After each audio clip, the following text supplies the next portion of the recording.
Magkakabit naman po tayo ng ano, roller or drawer guide. Dalawa. Drawer guide po natin mga bossing, 18 inches. Ayan. Mas mainam po mga bossing. Yung drawer guide po natin nakapatong dito. Nakaganyan po mga bossing. Kasi po may allowance naman po yan mga bossing, kaya hindi na po siya sasayad doon sa hindi na po siya sasayad yan. Tsaka para matibay din po siya.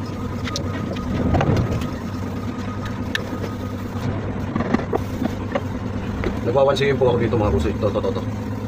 Palo. Kaya po ako nag-a-adjust dyan mga bossing. Nawansihin. In case may problema yung dito sa face drawer niya, pwede ko siya bawasan. Siyempre hindi naman po tayo laminated mga bossing.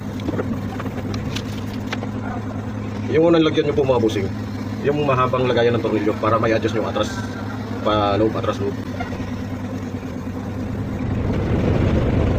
Tapos dito po sa adjustan mga bossing, dito nyo po ilagay ito.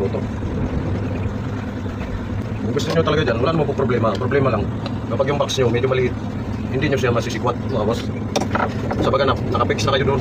Hindi na kayo magkaroon ng diskarte mga bossing. Okay na yung alignment niya, tsaka ko lang po siya dadagdagan. So dalawa lang po muna. Pagbaklas po dito ng roller guide mga bossing, ito lang po mga bossing. May lock po kasi ito eh. Ito po mga boss. Ayan. Pindutin nyo lang po pababa. Okay na po yan. Ayan. So may bulibulitas po yung mga boss. Nalagyan na po natin ng guide.